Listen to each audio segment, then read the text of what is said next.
World GDP ranking के हिसाब से देखा जाए तो भारत 4th प्लेस पर आता है। पर फिर ये आईएमएफ से मिला ग्रेड सी क्या है? आपको बता दें कि ये आईएमएफ मतलब इंटरनेशनल मॉनेटरी फंड के द्वारा इंडिया को सी ग्रेड दिया गया है, जो कि दूसरा सबसे निचला ग्रेड है। आईएमएफ का कहना है कि भारत के नेशनल अकाउंट्स और इन्फ्लेशन के आंकड़े देश की अनौपचारिक अर्थव्यवस्था, इनफॉर्मल सेक्टर और लोगों के खर्च करने के पैटर्न को नहीं दिखाता है।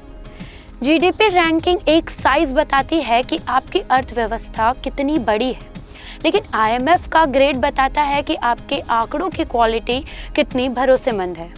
अब सवाल ये उठता है कि जब भारत जीडीपी रैंकिंग में नंबर 4 पर है, तो आईएमएफ के द्वारा हमें ग्रेड सी क्यों? आईएमएफ का कहना है कि भारत की अनौपचारिक या इनफॉर्मल इकोनॉमी, जो लगभग 45 से 50% तक योगदान देती है, उसका हिसाब जीडीपी में साफ नहीं दिखता।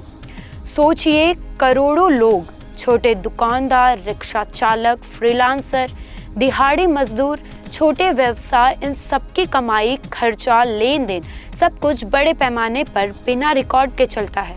और अगर जीडीपी में ही आधी अर्थव्यवस्था का सही आंकड़ा न आए तो ग्रेड सी ही मिलेगा। जीडीपी की रोशनी बहुत तेज है, लेकिन आईएमएफ का सी ग्रेड बता रहा है कि अंधेरा भी कहीं बाकी है। आईएमएफ ने साफ कहा है कि डाटा कलेक्शन इनकम्प्लीट है, house hold spending properly record नहीं होता, इन्फ्लेशन का असली असर अंडर एस्टिमेट हो सकता है, इनफॉर्मल सेक्टर 50% है लेकिन 20% जैसा दिखाई जाता है। तो क्या ये इशू सिस्टम का है या कोई जानबूझकर इसे ठीक नहीं करना चाहता?